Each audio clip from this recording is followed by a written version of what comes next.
नमस्कार और हमारे आज के विचार विमर्श में आपका स्वागत है। जी हाँ। आज हम एक बहुत ही खास कहानी पर बात करने वाले हैं। जी हाँ। एक ऐसी कहानी जो दिल को छू लेती है और सच कहूं तो सोचने पे भी मजबूर करती है। बिल्कुल। ये कहानी है एक सहायक नर्स मिडवाइफ तारा चौधरी की, जी। जिन्होंने राजस्थान के देशवाल गांव में, आप सोचिए, पूरे 37 साल सेवा की। 37 साल, ये बहुत लंबा समय है ना? और जब उनकी सेवानिवृत्ति हुई तो पूरे गांव ने मिलकर उन्हें जो विदाई दी वो एक मिसाल बन गई। हाँ, मैंने भी इसके बारे में पढ़ा। आपनो सिटी न्यूज चैनल की एक रिपोर्ट थी शायद। हाँ बिल्कुल।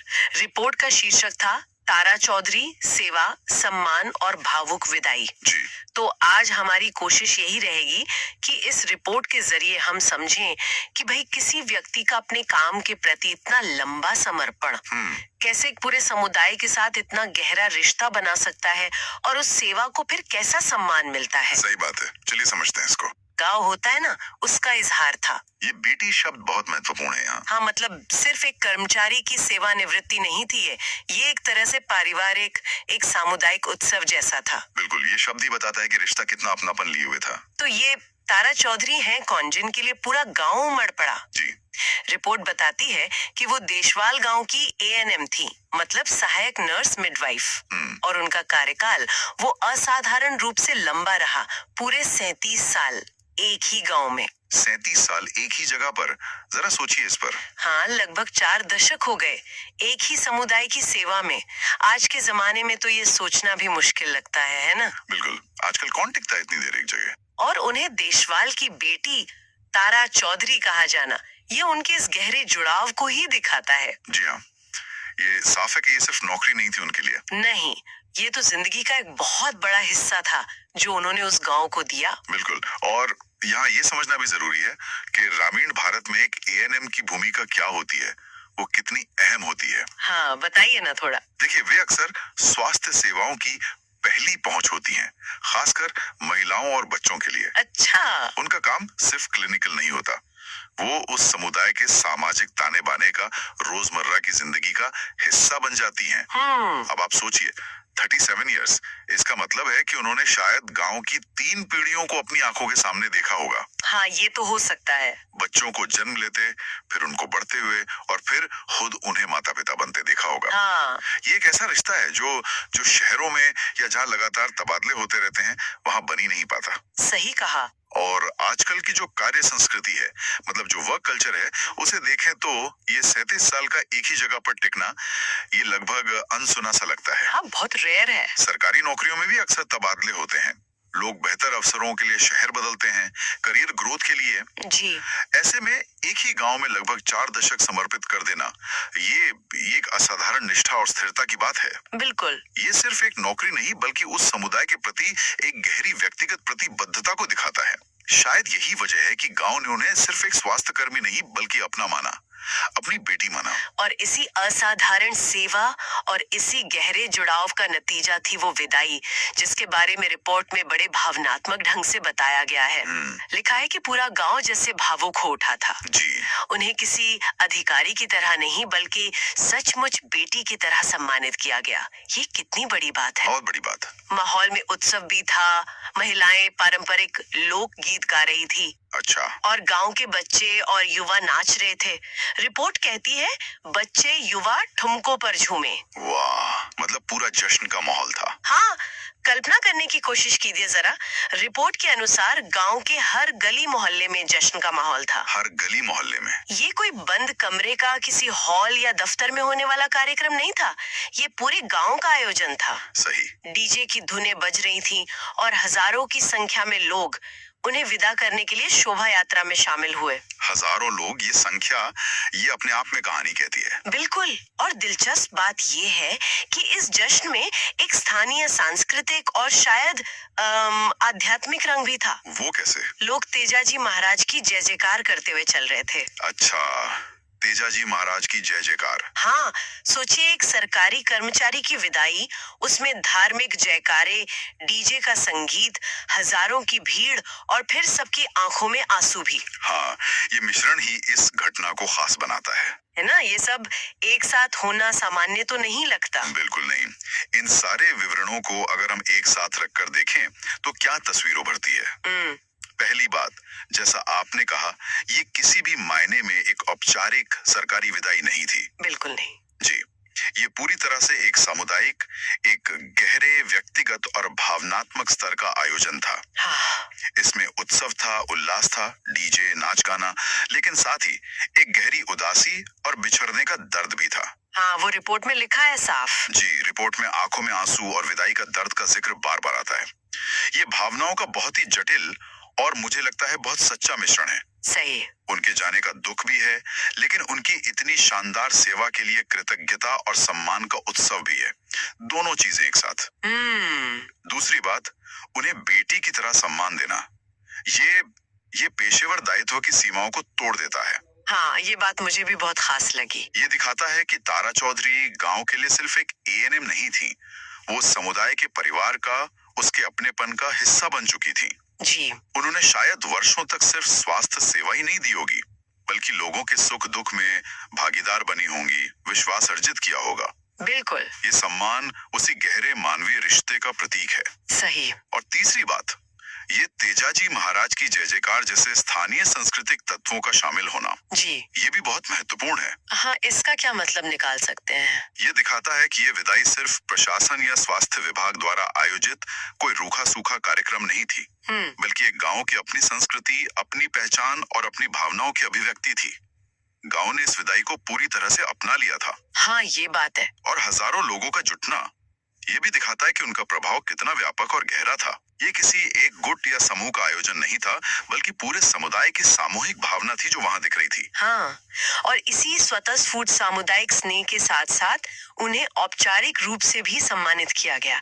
ये भी एक पहलू है। जी हाँ। रिपोर्ट बताती है कि संत श्री राम प्रकाश महाराज और गांव की संघर्ष समिति के अध्यक्ष अर्जुन राम कासनिया जैसे महत्वपूर्ण व्यक्तियों ने भी उन्हें शॉल उड़ाकर सम्मानित किया। अच्छा, ये भी हुआ? तो एक तरफ जहां पूरा गांव बेटी मानकर विदा कर रहा था, वहीं दूसरी तरफ समुदाय के जो प्रतिष्ठित लोग हैं, वो भी उनकी सेवा को सार्वजनिक रूप से मान्यता दे रहे थे। ऐसा लगता है जैसे समुदाय के हर स्तर ने उनके योगदान को सराहा। और ये दोहरा सम्मान, मतलब आम लोगों का वो भावनात्मक जुड़ाव और साथ में समुदाय के नेताओं द्वारा औपचारिक मान्यता, ये बहुत महत्वपूर्ण है। कैसे? देखिए, जब संत या स्थानीय समितियों के अध्यक्ष जैसे प्रभावशाली लोग सार्वजनिक रूप से किसी को सम्मानित करते हैं, तो ये उस व्यक्ति के काम को एक व्यापक वैधता और स्वीकृति प्रदान करता है। अच्छा। ये उस आयोजन को सिर्फ एक भावनात्मक जमावड़े से ऊपर उठाता है, उसे एक आधिकारिक सम्मान का दर्जा देता है। हाँ। ये दर्शाता है कि तारा चौधरी की 37 साल की सेवा को न सिर्फ गांव के आम लोगों ने महसूस किया और सराहा, बल्कि समुदाय की जो महत्वपूर्ण संस्थाएं हैं, जो आवाजें हैं, उन्होंने भी पहचाना। बिल्कुल। कई बार ऐसा होता है कि जमीनी स्तर पर काम करने वालों का योगदान अनकहा रह जाता है, खासकर औपचारिक मंचों पर। हाँ, ये तो होता है। लेकिन यहाँ ऐसा नहीं हुआ। यहाँ समुदाय का वो स्वतः स्फूर्त प्रेम और औपचारिक सम्मान दोनों एक साथ दिखे। जी। ये दिखाता है कि उन्होंने जो एक तरह की सामाजिक पूंजी जिसे कहते हैं, सोशल कैपिटल, इतने वर्षों में बनाई थी, वो कितनी मजबूत थी। सामाजिक पूंजी। उनका काम सिर्फ स्वास्थ्य के आंकड़ों तक सीमित नहीं रहा, बल्कि उसने समुदाय के विश्वास और सम्मान की एक स्थायी विरासत बनाई। बिल्कुल। और अंत में सब कुछ घूम फिर कर उसी गहरे भावनात्मक जुड़ाव पर आ जाता है जिसका जिक्र रिपोर्ट बार बार करती है। जी। ग्रामीणों की आंखों में विदाई का दर्द साफ नजर आया। ये महज रस्म अदायगी नहीं थी। नहीं, बिल्कुल नहीं। ये वास्तविक स्नेह और बिछड़ने का एहसास था। शायद इसी गहरे जुड़ाव और समर्पण की वजह से रिपोर्ट कहती है कि उनकी सेवा भावना एक मिसाल बन गई। ये सोचना दिलचस्प है कि किसी का काम मिसाल कैसे बन जाता है। क्या ये सिर्फ लंबे समय तक टिके रहने की बात है या कुछ और भी है इसमें? नहीं, ये सिर्फ लंबे समय तक टिके रहने की बात नहीं है, हालांकि वो भी महत्वपूर्ण है। मिसाल बनने के लिए सेवा में गुणवत्ता चाहिए, समर्पण चाहिए और सबसे बढ़कर एक मानवीय स्पर्श, एक ह्यूमन टच का होना जरूरी है। मानवीय स्पर्श। तारा चौधरी के मामले में 37 साल का कार्यकाल, इसने उन्हें गांव के हर परिवार, हर व्यक्ति को जानने, समझने और उनसे जुड़ने का अवसर दिया। जी। स्वास्थ्य सेवा वैसे भी बहुत व्यक्तिगत होती है।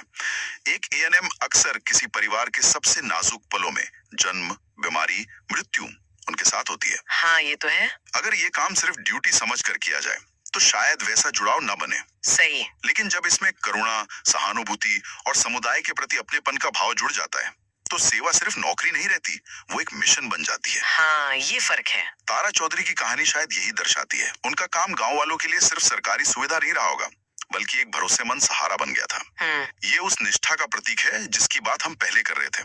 आज की दुनिया में जहाँ हर चीज तेजी से बदल रही है, जहाँ शायद रिश्तों में भी एक तरह की अस्थायीता आ गई है, बिल्कुल, वहाँ इस तरह की दीर्घकालिक गहरी प्रतिबद्धता और उसके प्रति समुदाय का ऐसा आदर सचमुच एक मिसाल है। सही कहा। ये हमें सोचने पर मजबूर करता है कि इस तरह की सेवा का वास्तविक प्रभाव क्या होता है। शायद स्वास्थ्य सूचकांकों में सुधार हुआ होगा, वो अपनी जगह है, लेकिन उससे भी बढ़कर उन्होंने समुदाय के मानसिक और भावनात्मक स्वास्थ्य में भी योगदान दिया होगा, एक स्थायी भरोसेमंद उपस्थिति बनकर। हाँ, ये भी एक पहलू है। उन्होंने दिखाया कि मानवीय संबंध और सतत प्रतिबद्धता आज भी कितने शक्तिशाली हैं, खासकर उन समुदायों में जहां व्यक्तिगत रिश्ते बहुत मायने रखते हैं। तकनीक कितनी भी आगे बढ़ जाए, इस मानवीय स्पर्श का शायद कोई विकल्प नहीं है। आपने बहुत सही कहा। तो आज की इस चर्चा से हमने कई अहम बातें समझी। जी। तारा चौधरी और देशवाल गांव की ये कहानी हमें दिखाती है कि लंबे समय तक निष्ठा पूर्वक की गई सामुदायिक सेवा में कितनी ताकत होती है। बिल्कुल। ये सिर्फ पेशेवर जिम्मेदारी नहीं, बल्कि गहरे भावनात्मक बंधन बना सकती है।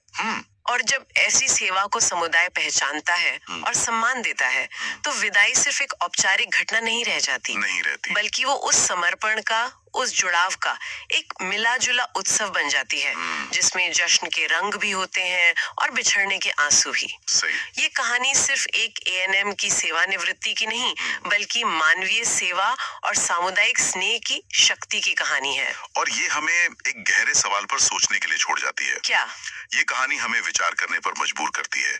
क्या हमारी आधुनिक व्यवस्थाएं, चाहे वो सरकारी हो या निजी, जो अक्सर दक्षता पर, मानकीकरण पर और बदलाव पर जोर देती हैं, क्या वो अनजाने में तारा चौधरी और देशवाल गांव जैसे गहरे, स्थायी सामुदायिक संबंधों को बनने और पनपने से रोक रही हैं? ये एक महत्वपूर्ण सवाल है। हम अक्सर प्रगति की बात करते हैं, लेकिन क्या इस प्रगति में हम कुछ ऐसा खो रहे हैं जो मानवीय जुड़ाव के लिए जरूरी है? एक व्यक्ति और उस समुदाय के बीच जिसकी वो सेवा करता है या करती है, ऐसे स्थायी अर्थपूर्ण बंधन को पोषित करने के लिए हमें व्यक्तिगत और सामाजिक स्तर पर क्या बदलने या संरक्षित करने की आवश्यकता हो सकती है?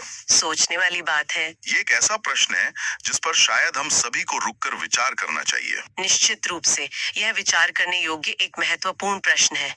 और इसी विचार के साथ हम तारा चौधरी की प्रेरणादायक सेवा और देशवाल गांव के अद्भुत स्नेही की कहानी पर अपनी आज की यह गहन चर्चा यहीं समाप्त करते हैं।